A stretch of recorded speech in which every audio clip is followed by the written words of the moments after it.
Un café, s'il vous plaît. Un café pour la table 6. Ligne droite, Combien je vous dois? C'est beaucoup trop cher. l'addition. Et pour cette addition, on se retrouve avec Richard Dessès. On est et donc Arnaud en régie. On est en effectif réduit puisque nos équipes sont sur le terrain pour cette messe d'hommage à Jean-Marie Le Pen aujourd'hui. Vous le savez, notre partenaire du jour, c'est Jean Messia qui est déjà avec nous. Bonjour Jean Messia. Bonjour. Et avant d'entamer la discussion sur l'actualité avec vous, nous allons un court instant laisser la parole à Ludovic Greiling qui va nous parler un petit peu du ciel, ou plutôt de ce qu'on en voit là-haut. Bonjour Ludovic Greiling, vous nous entendez ? Oui, bonjour. Bonjour, en effet, nous vivons des journées parfois un petit peu historiques. C'est le cas aujourd'hui dans le domaine spatial, dans le domaine des fusées, parce que nous avons eu ce matin un vol inaugural pour une nouvelle fusée géante de près de 100 mètres de haut, celle de la société Blue Origin, qui a été fondée par le principal actionnaire d'Amazon. Et nous avons ce soir le 7e vol test de la Starship, vraiment ce projet de rupture entrepris par SpaceX, fondé par l'ingénieur Elon Musk, pour investir notre système solaire. On a là deux profils tout à fait différents. L'un est plutôt dans un business assez classique, la distribution, Amazon, qu'il a ensuite élargi par exemple à l'hébergement de sites internet.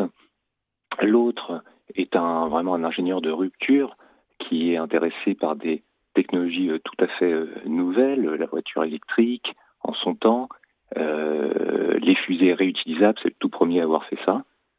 On a deux caractères tout à fait différents aussi. On a l'un qui a participé par exemple à la censure. Je rappelle qu'Amazon, donc de Jeff Bezos, a supprimé l'hébergement quasiment du jour au lendemain de Parler, qu'on a complètement oublié. C'était une sorte de plateforme de microblogging concurrente de Twitter à l'époque où Twitter sombrait dans la censure, là en 2020-2021. Et il a de fait quasiment tué Parler. Il a aussi participé à la communication sur Black Lives Matter. L'autre, c'est tout l'inverse. Il a racheté Twitter en prenant des risques financiers pour en libérer de la censure, Elon Musk. Il a aussi il combat le wokisme et globalement la propagande quand vraiment il y a un message trop unique dans les médias grand public. Mais les deux sont attirés par le spatial, par cette nouvelle frontière en quelque sorte, cette nouvelle frontière notamment des Américains, et par l'investissement de l'homme dans ce système solaire. Donc on a des journées un peu historiques comme ça. Donc ce matin, cette grande fusée géante Blue Origin, New Glenn, a réussi enfin, après des mois et des mois de report, son premier vol inaugural. C'est une réussite pas totale, donc elle doit faire aussi, son premier étage est censé être réutilisable. Visiblement, ils ont perdu ce premier étage. Le deuxième étage, il est encore en cours, là il est en orbite au moment où on se parle, et il doit tenter un réallumage. Et c'est une fusée tout de même qui apporte des nouveautés, notamment dans le volume qu'elle peut emporter dans l'espace profond. Et ce soir, donc, on a ce test, ce 7e vol test de la Starship, qui lui est un projet de rupture complète, avec 2 étages qui sont censés être réutilisables, un deuxième étage qui est censé pouvoir faire une rentrée atmosphérique, comme les petites capsules spatiales. Donc, il faut un bouclier thermique très, très, très important, et qui doit nous renvoyer à terme notamment sur la Lune. Mais voilà, c'était peut-être l'occasion d'en parler, parce qu'on est vraiment sur de nouveautés, et on est bien obligé de constater que les États-Unis ont encore plusieurs coups d'avance en matière de technologie spatiale. Avec la New Glenn, maintenant, c'était encore un vol test, mais vu comme elle a volé, quand même, elle devrait bientôt emporter des charges utiles en orbite basse ou en orbite plus haute, voire plus loin dans le système solaire. Ils ont quasiment 3 fusées géantes, 3 lanceurs lourds. La Falcon Heavy de SpaceX, c'est pas celle qui va voler ce soir, qui est vraiment qui est un projet de rupture. La New Glenn, donc prochainement, et puis le SLS, car la NASA a en plus développé elle-même sa propre fusée. Ils ont encore de l'avance sur les autres globalement, les États-Unis.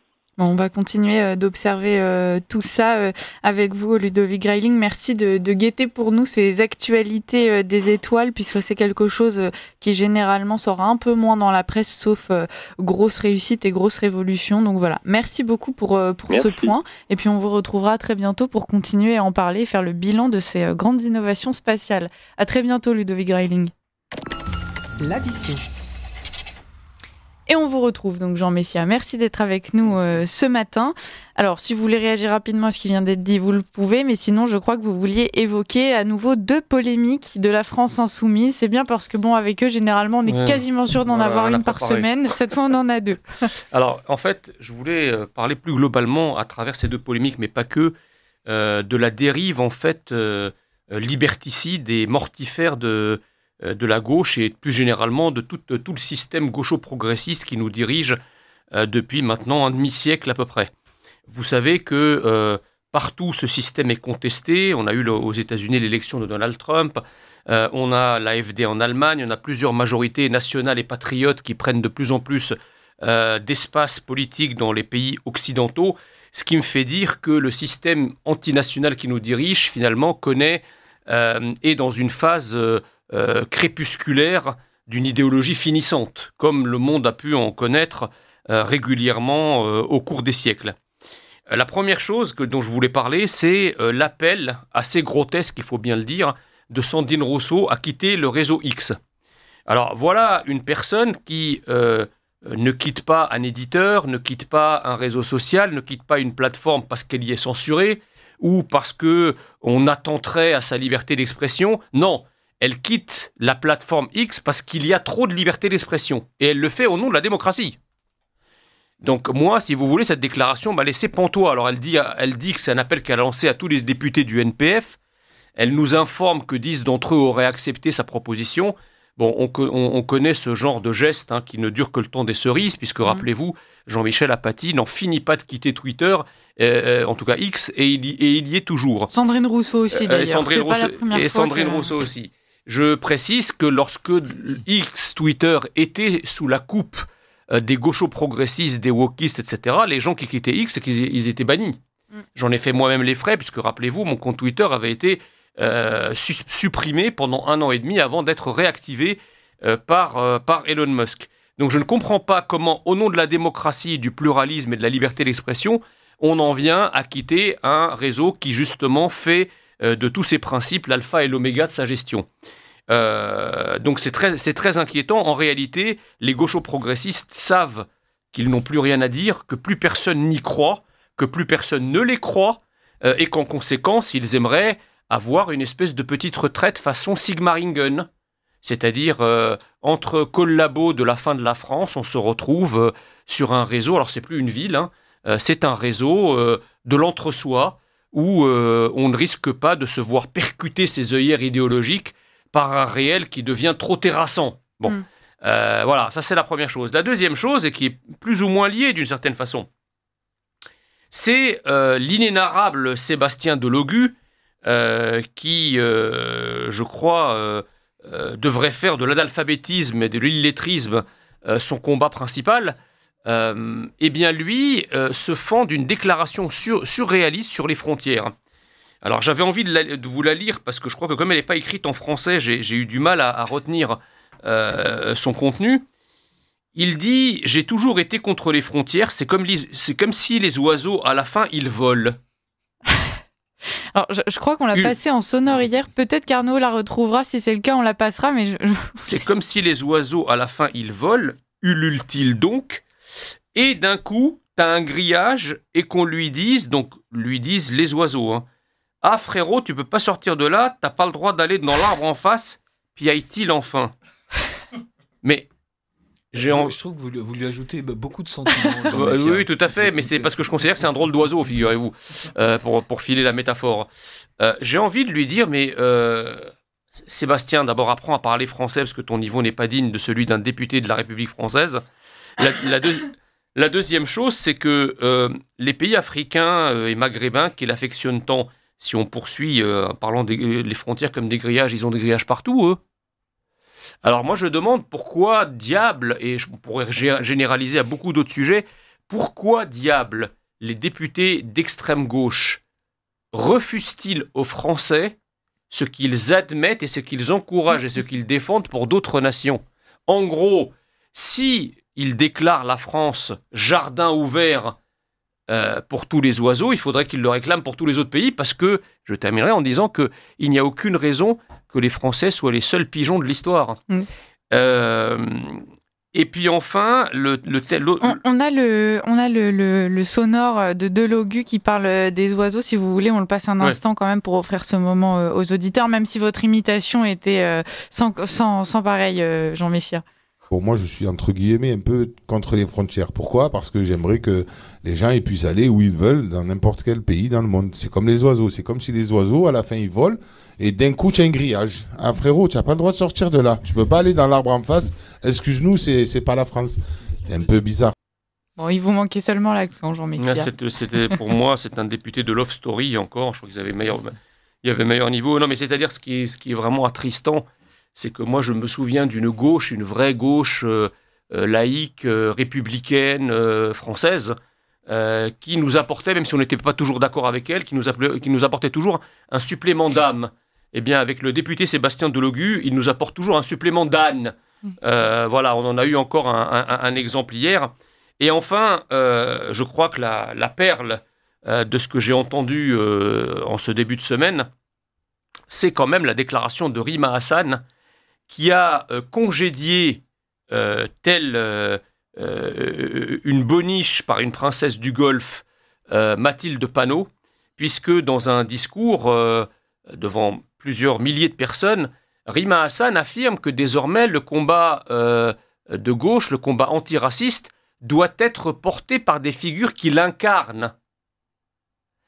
Et vous savez, ça m'a fait penser à une tribune que j'avais publiée dans Valeurs Actuelles il y a un peu plus d'1 an, où je disais que l'invasion et l'islamisation et l'africanisation dont les députés et les membres de la France insoumise se font les chantres, eh bien, ils en seront les premières victimes. Parce qu'une fois que la France sera effectivement maghrébisée, africanisée, islamisée, les nouveaux peuples qui sont là, ils ne vont pas comprendre pourquoi ils n'ont pas de représentants qui leur ressemblent. Exit donc Mohamed, Mathilde, Ercilia, et place à Khadija, Mohamed et Rima Hassan. Et je dois dire que j'encourage vos auditeurs à regarder cette séquence absolument surréaliste sur les réseaux sociaux, parce qu'on a la vidéo d'une Mathilde Panot décomposée, à savoir que après avoir promu le remplacement des Français en expliquant que c'était la richesse de la diversité, eh ben elle ne tient pas tant que ça, elle, à être remplacée, et du coup, la diversité qui fait d'elle sa victime, eh bien, elle ne l'encourage pas vraiment. Donc, vous savez, comme on dit, hein, la révolution mange toujours ses enfants. Oui. Eh bien, en fait, ce qui peut être à souligner aussi, c'est que fut un temps, le combat antiraciste se fondait quand même sur l'idée qu'il ne fallait plus de différence, justement, entre les races, entre les individus selon leurs origines. Aujourd'hui, c'est précisément ce que fait Rima Hassan. C'est-à-dire, le problème, si vous voulez, c'est que...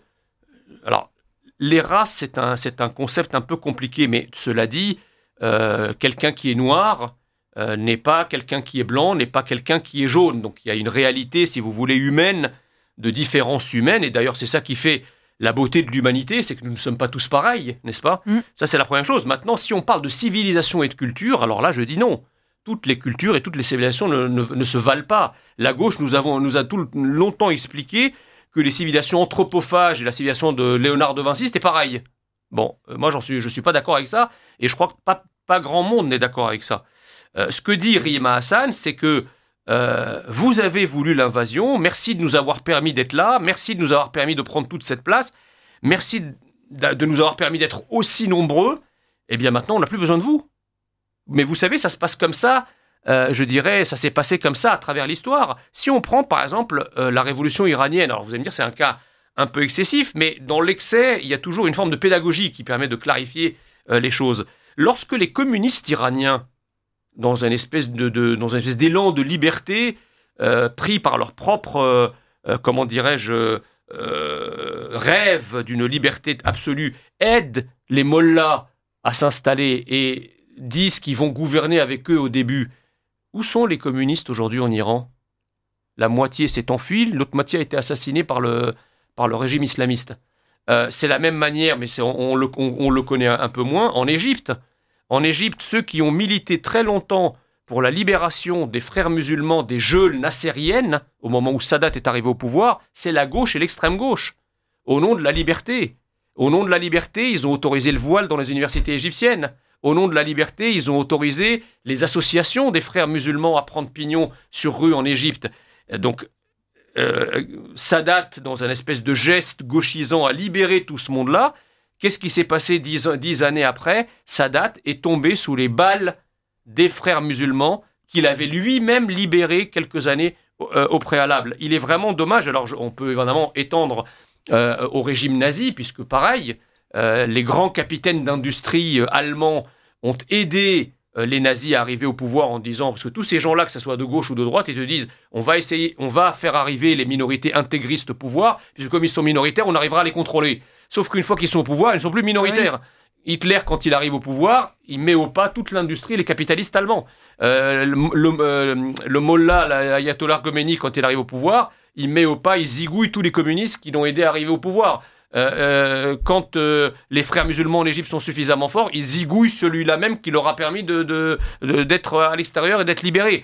Donc, il est quand même incroyable que les gens de la France insoumise, dont on a souvent vanté la culture politique, même si on n'est pas d'accord avec eux, on dit que ce sont des gens qui connaissent l'histoire, qui sont capables d'analyser, qui ont une force de frappe intellectuelle incroyable, ils ont oublié ces exemples-là pour le plus grand malheur, parce que s'ils continuent ainsi, et pour notre plus grand bonheur, ils seront eux aussi ratatinés par ceux-là même dont ils encouragent le monopole.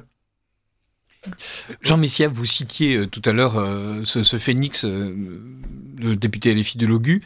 Qu'est-ce que vous pensez de la manière dont le pape François, dont on connaît les positions anti-frontières, vient de décider que le Vatican punirait de 4 ans de prison ceux qui franchiraient les limites de son petit État ? Le même pape qui avait dit que ne pas ouvrir sa porte aux migrants était un crime. C'est ça. Et donc maintenant, c'est 25 000 € d'amende et 4 ans de tôle si jamais vous mettez le pied dans les jardins. Bien sûr, mais vous savez, c'est en fait une traduction un peu plus juridique, un peu plus solennel du not in my backyard. C'est-à-dire, on veut bien des migrants, mais chez les autres. Vous savez, ce pape, comme vous le savez, est un pape sud-américain, latino-américain. C'est un pape qui ne connaît pas l'Europe, qui ne sait pas ce que c'est le catholicisme romain européen. Le pape actuel raisonne en chiffre d'affaires, si je puis me permettre. Il voit que le catholicisme connaît une vigueur inégalée dans les pays africains et dans les pays latino-américains. Il voit que le catholicisme sur le vieux continent est déclinant, voire disparaissant. Et donc, il n'a pas intérêt, si vous voulez. Il sait aussi que la plupart des Africains et la plupart des Sud-Américains veulent immigrer vers l'hémisphère nord, que ce soit en Europe, ici, ou aux États-Unis, dans l'hémisphère américain. Et donc, il se met du côté des catholiques les plus nombreux et il se met dans leur ligne, dans la ligne de leur desiderata. Et donc, il n'y a plus personne, finalement, pour défendre le catholicisme romain. Imaginez le pape, un pape dont les ouailles sont majoritairement situées aujourd'hui dans l'hémisphère sud, dire « Ah non, vous n'avez plus le droit d'aller dans le nord, vous allez rester là où vous êtes ». Il aurait trop peur de perdre une partie non négligeable de ses ouailles. Il a aucun intérêt, je dirais, si l'on raisonne avec cette logique de chiffre d'affaires, à défendre le continent européen ou à défendre le catholicisme européen. Maintenant, il le défend pour ses propres jardins, oui. Donc, il est capable de le faire. Maintenant, je le dirais, sa sainteté, il y a plus qu'un pas, allez, un peu de courage, appliquez ce que vous appliquez pour le Vatican au reste du continent européen, et là, peut-être que vous ferez revenir un certain nombre de catholiques dans les églises. Oui, Jean Messia, pour revenir à ce que vous disiez sur Rima Hassan, ça m'a donné une petite idée d'aller sur son compte Twitter, voir un petit peu ce qu'elle a tweeté, parce que hier soir, il s'est passé une grande nouvelle avec ce cessez-le-feu à Gaza, donc c'est, à mon avis, un événement pour elle, et étonnamment, elle n'a rien tweeté depuis cet événement, absolument rien, donc depuis 5 jours en fait, sauf Antoine Eléaumont, qui est un député LFI, qui tweet « Enfin, le cessez-le-feu à Gaza, nous nous sommes battus pour l'obtenir ».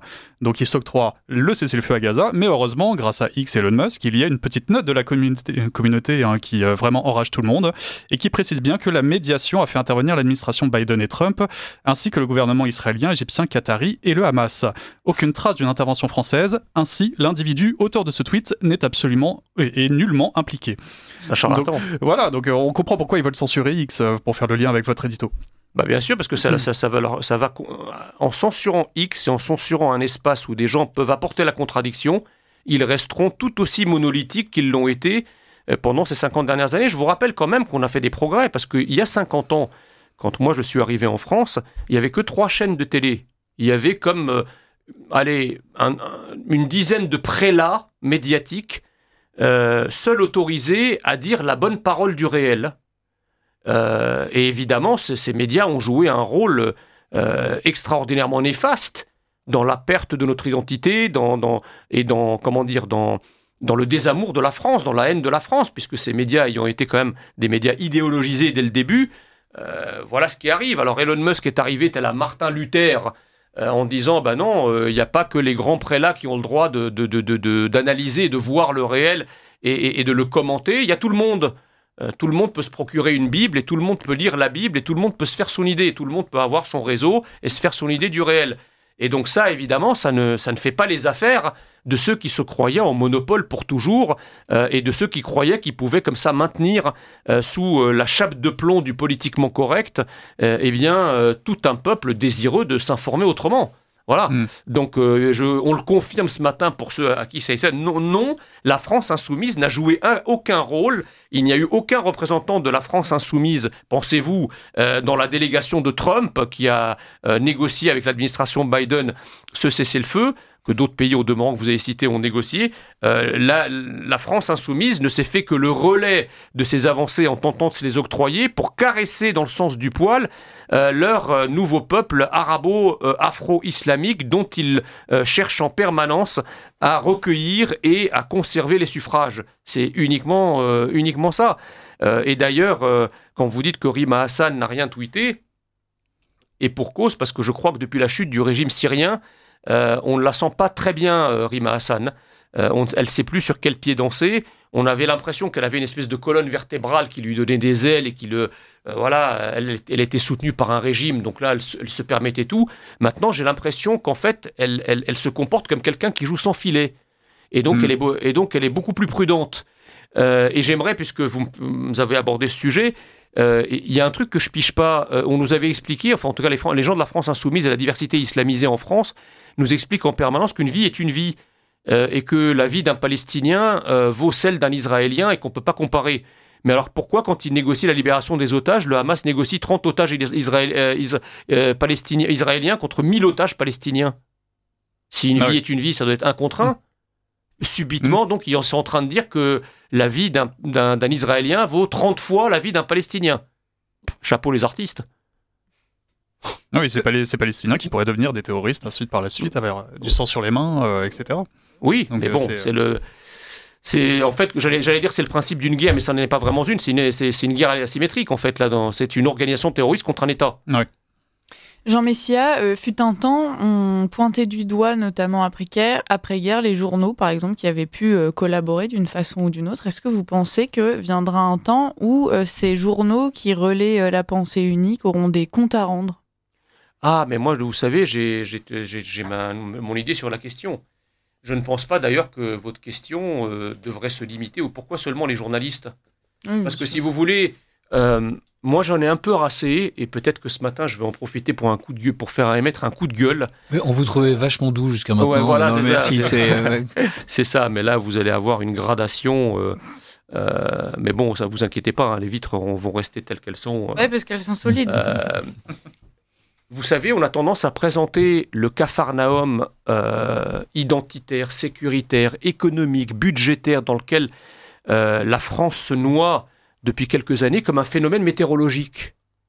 Il vous explique, les mêmes qui ont provoqué ce désastre, cette catastrophe française, viennent doctement pérorer sur les plateaux, vous expliquant qu'il va falloir trouver une solution, voilà, on ne sait pas, comme si ces choses-là tombaient du ciel qu'il n'y avait pas de responsable, que le chômage de masse n'avait pas de responsable, que la désindustrialisation massive de la France n'avait pas de responsable, que la paupérisation et le déclassement d'une partie n'avaient pas de responsable, que le malaise identitaire que vivent des dizaines de millions de Français n'avait pas de responsable, que l'insécurité endémique, c'est une génération spontanée, ça vient comme ça, comme une mauvaise récolte.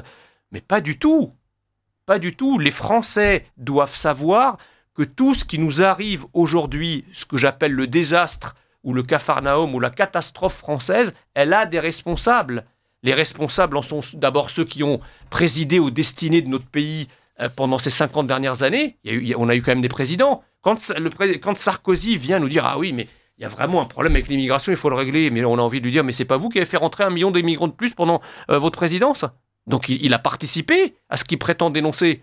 Quand vous avez les socialistes qui viennent nous dire « Ah, mais le chômage progresse, il faut faire quelque chose, la France se désindustrialise. » Mais quand est-ce qu'elle s'est désindustrialisée ? C'était pas à partir du moment où Jospin était au pouvoir, entre 97 et 98, et même bien avant avec la politique du Francfort, poursuivie avec l'euro. La politique du Francfort, c'est qui ? C'est pas Delors, c'est pas Mitterrand, ça n'a pas été poursuivi ensuite par la droite en 86 et 92. Donc, il y a des responsables. Alors que la presse soit fait la caisse de résonance de cette destruction voulue de la France en tentant de mettre le peuple français sous sédation identitaire profonde et continue. Dormez, braves gens, il ne se passe rien, tout à fait d'accord avec vous. Mais moi, je crois qu'un jour, il va falloir créer un tribunal spécial national qui sera, dont la compétence sera de juger les crimes commis contre la France pendant le dernier demi-siècle. C'est parfaitement normal. Voilà. J'ajouterais que il y a des choses quand même. Si on doit résumer,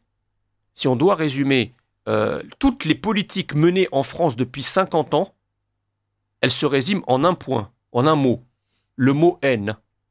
C'est la haine de la France qui a été la clé de voûte de toutes les politiques qui ont géré la France. Et je ne parle même pas de l'identité, de la sécurité, etc. Ça, on comprend immédiatement. Mais même des choses comme l'écologie. Quelle idée de mettre... Pourquoi des éoliennes et des trucs affreux, une écologie punitive qui dégrade notre territoire, qui nous rend malheureux, qui nous oblige à nous contorsionner? Pourquoi? C'est pas pour améliorer la couche d'ozone dans le monde, puisque la France ne contribue qu'à moins de 1% dans l'émission des gaz à effet de serre. Non, c'est pas ça. C'est que ça fait partie de cette idée qu'il faut absolument détruire la France, détruire le cadre de vie français, détruire cette fameuse formule selon laquelle, il y a quelques années, on vivait heureux comme Dieu en France. Et aujourd'hui, malheureusement, à cause de ces politiques, de plus en plus de gens y vivent malheureux.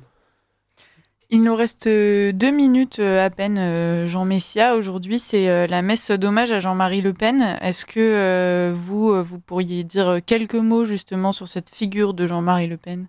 Écoutez, Jean-Marie Le Pen a été l'une des figures sans doute les plus courageuses, les plus emblématiques, les plus controversées aussi de la Ve République. Il a eu un parcours quand même dont peu de personnalités politiques aujourd'hui pourraient se prévaloir. Et puis surtout, Jean-Marie Le Pen a fait preuve d'une acuité politique et d'une intuition politique inégalée, puisque dès les années 80, lorsqu'on reprend les discours, d'un certain nombre de ces discours sur l'immigration, sur l'islamisation, sur l'insécurité découlant de l'immigration, etc., ils n'ont pas perdu un cheveu. Ils sont d'une actualité brûlante. Donc vous voyez, ce que je trouve dommage en revanche, c'est que Jean-Marie Le Pen, parce qu'il est tombé dans le piège tendu par le système, qu'il a provoqué, et il a adoré ça, dans des saillies antisémites inutiles. Eh bien, le système ensuite s'en est emparé. Et ainsi, à cause de ça, je pense que le camp national a perdu bien 20-30 ans avant de gagner une élection. Donc, il a été très courageux. C'est dommage qu'il n'ait pas cherché à conquérir le pouvoir parce qu'il en avait largement les moyens. Vous savez, la différence entre Jean-Marie Le Pen, et j'en terminerai là, et ses successeurs, c'est que Jean-Marie Le Pen pouvait exercer le pouvoir, mais ne le voulait pas. Ses successeurs veulent exercer le pouvoir, mais ne le peuvent pas. On va finir sur ces mots, Jean Messia. Merci au reste de l'équipe d'avoir participé à cette édition, à Arnaud, Richard de Sèze et puis Louis. Et merci à vous, donc Jean Messia. On vous retrouve la semaine prochaine, même jour, même heure.